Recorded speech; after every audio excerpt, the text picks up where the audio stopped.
Hello everyone, आप सब कैसे हैं। मैं उम्मीद करता हूं कि बहुत अच्छे होंगे और अपनी पढ़ाई को बहुत अच्छे से कर रहे होंगे। मैं Akash Kumar Bhadana ICT virtual classroom में आपका बहुत बहुत स्वागत करता हूं मेरे प्यारे बच्चों। जैसा आपको पता है कि 12th क्लास है हमारी और 12th क्लास में हम लोग देख रहे हैं अपना समष्टि अर्थशास्त्र और उसी में हमारा चैप्टर नंबर 4 जो है आपका चल रहा था। और चैप्टर नंबर 4 को हम लोग देख रहे थे। आय का निर्धारण जो था हम लोग उसमें आपका बहुत सारी चीज़ों को पढ़ चुके थे। उसमें जो हमारा लास्ट हुआ था वो हुआ था सीमांत प्रवर्ती बचत को हम लोग आपका देख रहे थे। क्योंकि बहुत दिन के बाद हमारी क्लासें हो रही हैं, बीच में हमारी आपका ज्योग्राफी की हो गई थी, आपका पॉलिटिकल साइंस की, तो आज हम इकोनॉमिक्स आपका पूरे वीक हम इसको अच्छे से कंप्लीट करेंगे और सारी चीज़ों को हम लोग गौर करके देखेंगे इसमें एक एक करके। तो मेरे प्यारे बच्चों, अगर आपने चैप्टर को पूरा पढ़ा है और चैप्टर में कोई भी चीज़ ऐसी है जो आपको समझ नहीं आ रही है मेरे प्यारे बच्चों, तो आप लोग मुझसे लाइव जुड़कर चैट के माध्यम से अपनी क्वेरी को, अपने प्रश्न को, अपने डाउट को आप मुझसे पूछ सकते हैं। कोई भी स्कूल का कोई भी बच्चा, अगर किसी का चैप्टर से रिगार्डिंग कोई तब क्वेश्चन है, कोई अपनी क्वेरी है, तो मुझसे बेहिचक जो है मेरे प्यारे बच्चों आप मुझसे पूछ सकते हैं। तो फिलहाल अभी अगर बहुत से बच्चों ने रिवीजन भी नहीं किया है तो आप आज अपने चैप्टर का अच्छे से रिवीजन करिए और कल हम लोग इस चैप्टर को दोबारा कुछ डाउट होगा उसको देख लेंगे। फिलहाल उससे आगे हम लोग कंटिन्यू करेंगे। तो हम चलते हैं सीधा डिजिटल बोर्ड की तरफ। आपका कितना पढ़ पाए थे, क्लियर है, और कहां तक कितना देख पाए। सीमांत वचन प्रवृत्ति जो था उसको हम लोग इसमें देख रहे थे और लगभग लगभग जो था हम लोग सारा चीज सीमांत वचन प्रवृत्ति को हम लोग बहुत अच्छे से इसमें वो आपका देख लिया था। आपके सामने सारी चीजें उपलब्ध हैं। ऐसा नहीं है कि आपने पूरी चीजों को नहीं पढ़ा, नहीं, सारी चीजों को आपने बहुत अच्छे से पढ़ा है। जो बेसिकली आज हम इसमें बात करेंगे तो और चीजों को हम लोग बहुत अच्छे से आगे बढ़कर देखेंगे और इसी में बात करेंगे औसत उपभोग प्रवृत्ति की। क्लियर है, आइए इसको हम लोग देखना प्रारंभ करते हैं।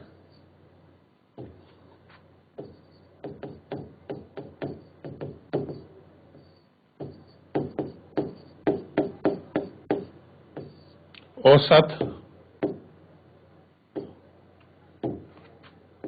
उपभोग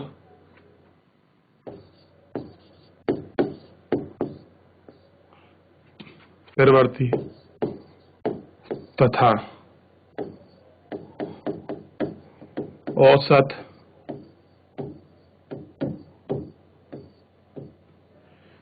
प्रवृत्ति में संबंध।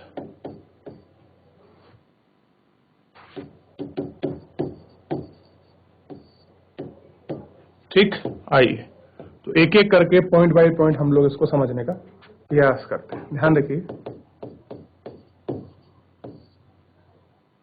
आप एक चीज हमेशा ध्यान रखिए कि सदैव क्या है। देखिए, औसत उपभोग प्रवृत्ति को हम शॉर्टकट में क्या लिखते हैं, ध्यान रखना है। तो शॉर्टकट में हम लोग लिखते हैं एपीसी और प्लस औसत प्रवृत्ति को हम लिखते हैं एपीएस। ये आपको ध्यान देना चाहिए। तो सदैव APC plus APS equal to 1 होगा। यह सदैव ऐसा ही होता है। कैसा है? ऐसा ही होता है। क्यों होता है? क्योंकि जो आय है, आय को या तो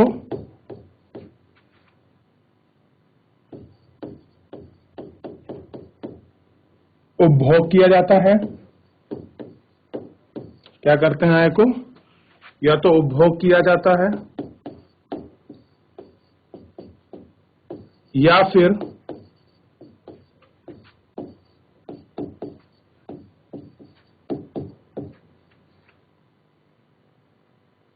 आय की बचत की जाती है। क्या करते हैं?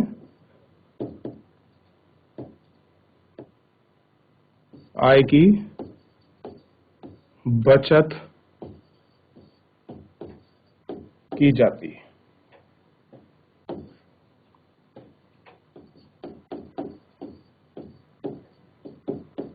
आय की जो बचत है वो आपका की जाती है। ठीक,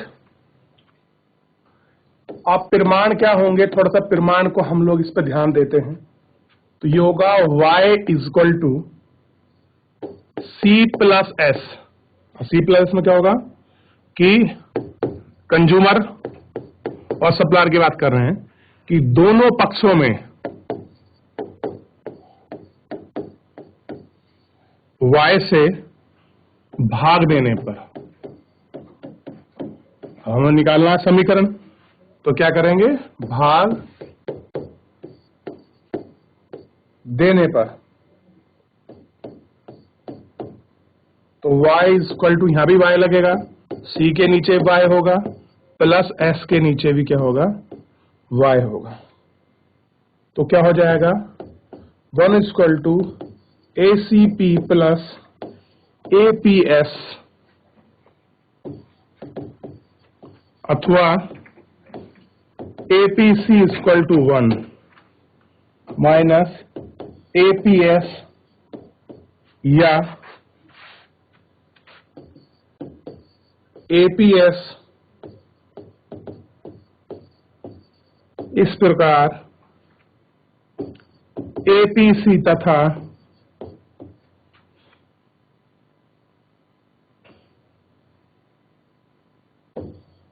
APS का योग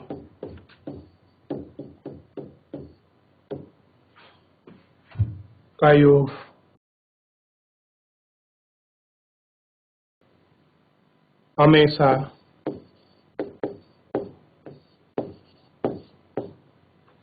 इकाई के बराबर होता है। कैसा होता है, एपीएस का योग हमेशा इकाई के बराबर होता है। तो पहले फिलहाल ये पेज कॉपी कर लीजिए क्योंकि इतना हो गया, फिर इसके बाद एमपीसी और आपका देखेंगे, एमएसपी के बीच हम लोग डिफरेंस देखेंगे, क्या रिलेशन है, तो आप इसको कॉपी करें।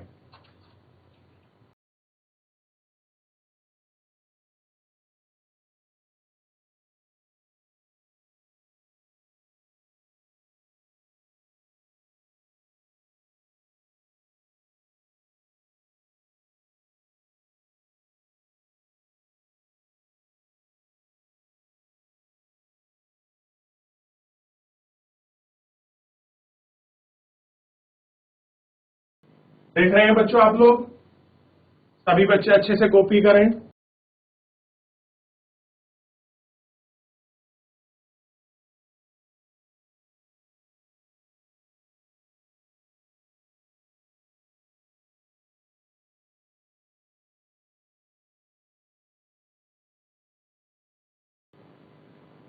चलिए, ये पेज तो हुआ कॉपी, इस पेज को और ध्यान दीजिए थोड़ा सा, जो समीकरण है देखना है। देखिए, जब भी हम किसी को y से भाग देते हैं ना, तो मैथमेटिक्स में आपने पढ़ा होगा, 10th क्लास में आपको अच्छे से मिलेगा, तो हम दोनों चर को भाग देते हैं, ठीक है, तब समीकरण बनता है। हम इसमें मल्टीप्लाई भी कर सकते हैं, हम इसमें ऐड भी कर सकते हैं, हम सब्ट्रैक्ट भी कर सकते हैं। तो ये सारा y है। एक मिनट रुक जाइए, आप कंफ्यूज ना हो आप।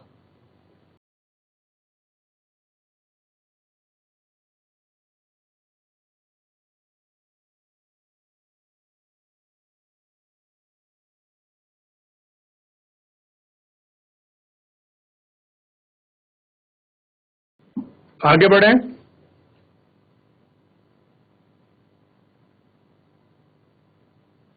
चलिए, छोटा सा इसी में है, एमपीसी और एमपीएस में संबंध।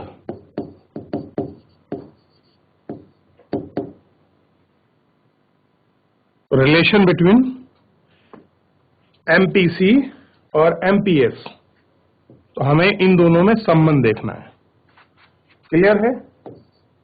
तो क्या संबंध है, सबसे पहले ध्यान दीजिए। कहानी वही है कि सदैव एमपीसी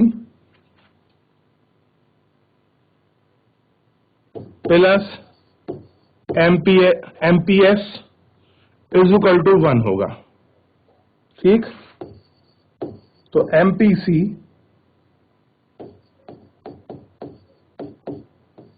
हमेशा सकारात्मक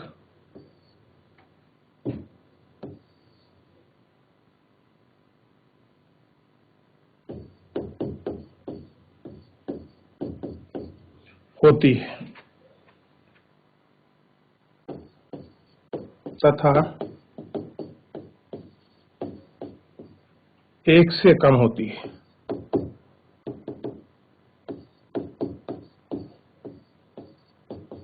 कैसी है? 1 से कम होती है। तो क्या होगा अगर 1 से कम है? इसलिए एमपीएस भी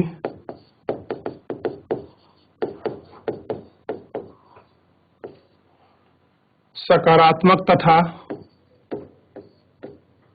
1 से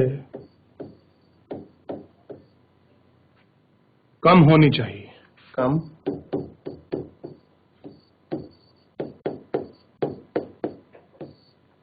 होनी चाहिए। अब रिजल्ट क्या निकलेगा? प्रमाण का मतलब होता है रिजल्टेंट, रिजल्ट। तो रिजल्ट क्या होगा? तो डेल्टा वाई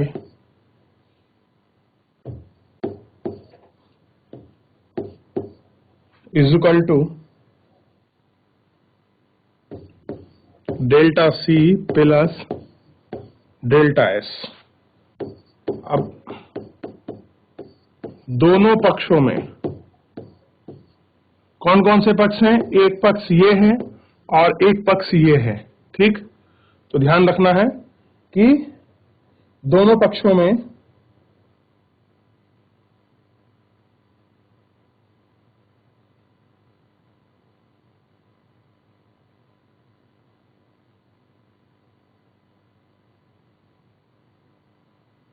या दोनों पक्षों को ए वाई से भाग करने पर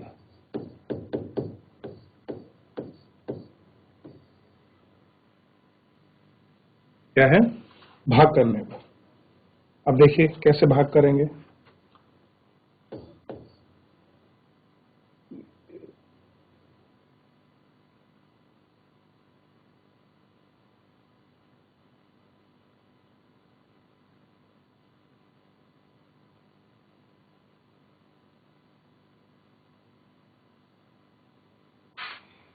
यहां नहीं बच्चों, ये थोड़ा सा हमें डेल्टा वाई से भाग करनी है। क्या करनी है? डेल्टा वाई से भाग करनी है।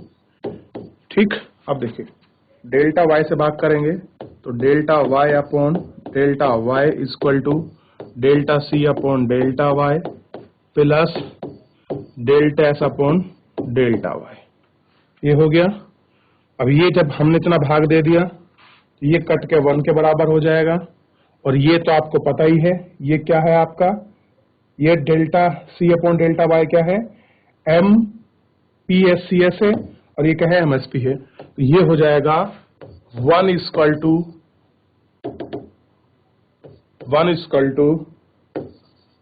M P C plus M P S अथवा M P C equal to 1,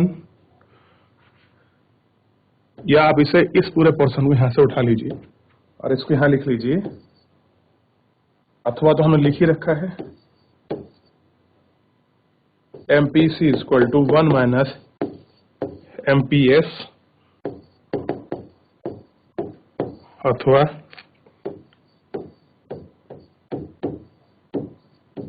ये देख लीजिए। ये हुई समीकरण, ये पहला पार्ट हुआ, ये इसका में दूसरा हुआ। अब इसमें नया देखते हैं। ये क्या है? ये है एक अर्थव्यवस्था। क्या कह रहे हैं? एक अर्थव्यवस्था में एक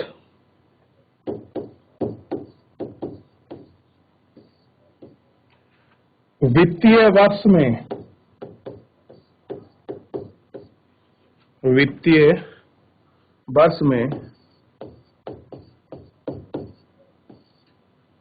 पूंजीगत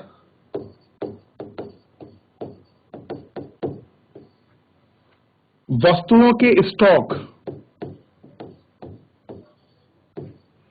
स्टॉक में वृद्धि को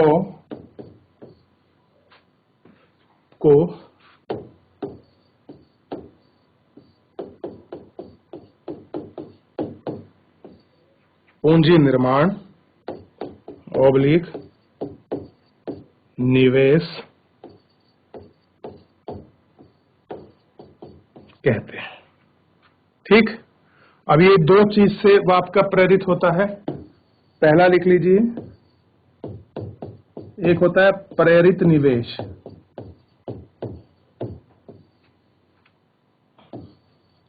दूसरा लिख लीजिए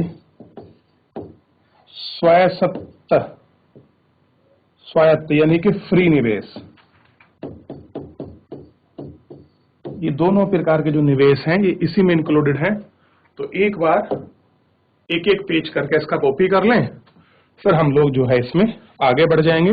और आसान है, हम लोग क्या कर रहे हैं, बेसिकली एमपीसी और एमपीएस का जो संबंध है वो स्थापित कर रहे हैं आपस में, तो उनका रिलेशन है उसको देखने की हम लोग कोशिश कर रहे हैं। ठीक है, आप करिए इसको।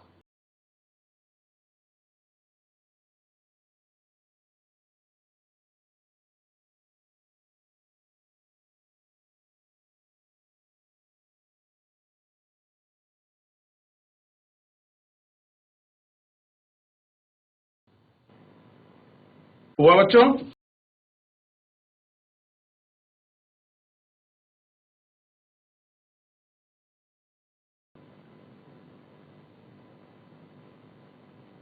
हुआ? ये वाला पेज कॉपी करें।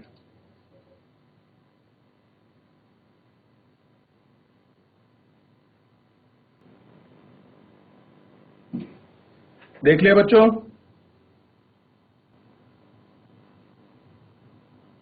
चलिए, ये वाला पेज हो गया, लास्ट करें।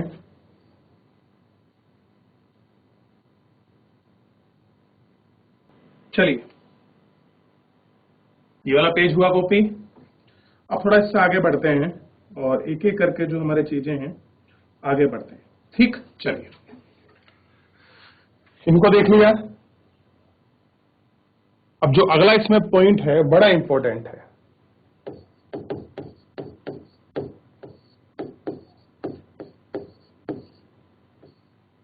वो है समानता बिंदु।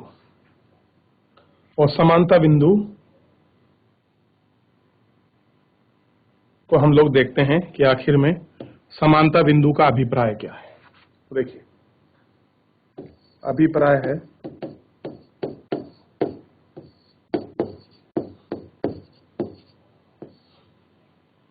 समानता बिंदु से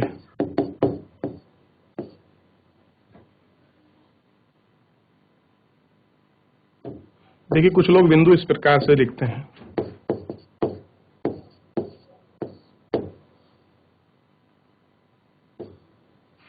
समानता बिंदु से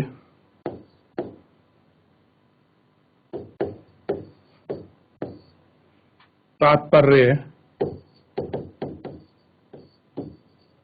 आय के स्तर में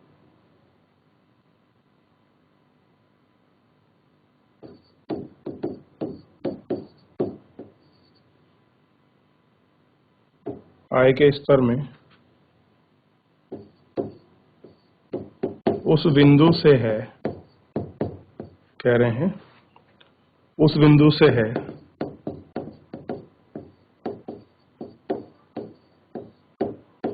जिस बिंदु पर उपभोग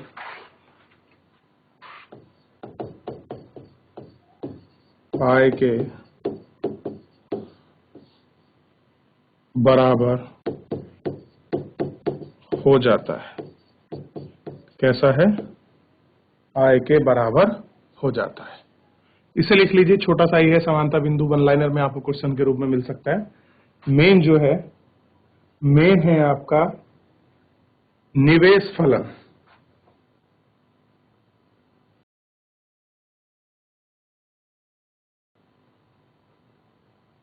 मेन क्या है?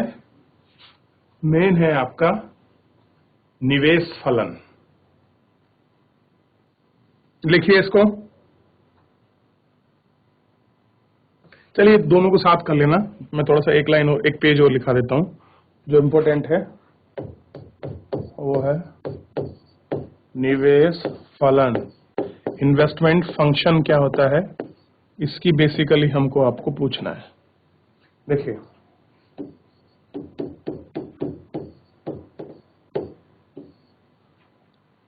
निवेश से अभिप्राय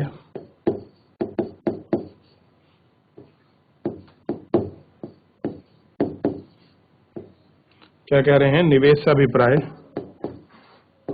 एक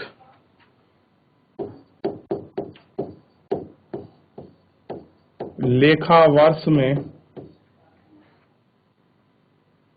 अर्थव्यवस्था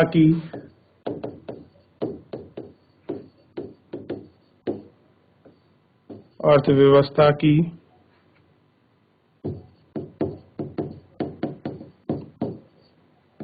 वास्तविक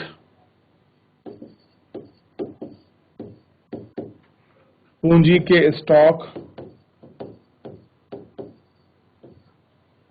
के स्टॉक जैसे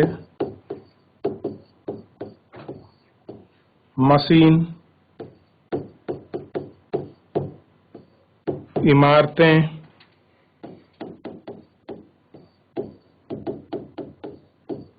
माल आदि का स्टॉक में शुद्ध वृद्धि से है। कैसा है? शुद्ध वृद्धि से है। और ये भी कैसी है? दो प्रकार की है। कैसी है? दो प्रकार की। कौन कौन से? जो पहले आपको कराए हैं। एक प्रेरित निवेश,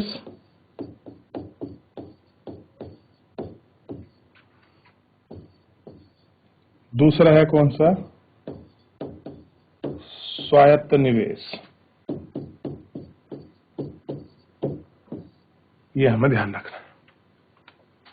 ठीक है, तो एक एक करके पहले आप इन्हें कॉपी कर लें, फिर आगे बढ़ चलेंगे।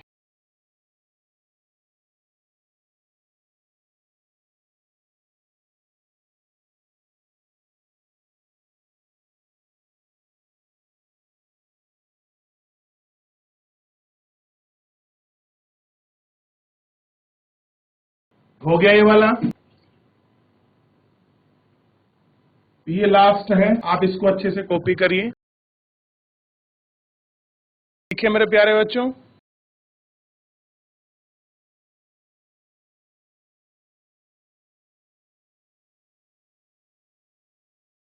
तो आज के इस लेक्चर में हमने बहुत सारी चीजों को पढ़ा और नई चीजों को हमने सीखने का प्रयास किया है मेरे प्यारे बच्चों। मैं उम्मीद करूंगा कि आप लोगों को चीजें बहुत अच्छे से समझ आई हों। अगर कोई चीज आपको समझ नहीं आती तो मेरे प्यारे बच्चों, आप मुझसे लाइव जुड़कर चैट के माध्यम से अपनी क्वेरी को, अपने प्रश्न को आप मुझसे पूछ सकते हैं बेहिचक।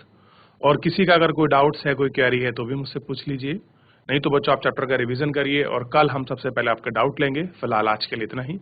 मिलते हैं नेक्स्ट लेक्चर में। धन्यवाद।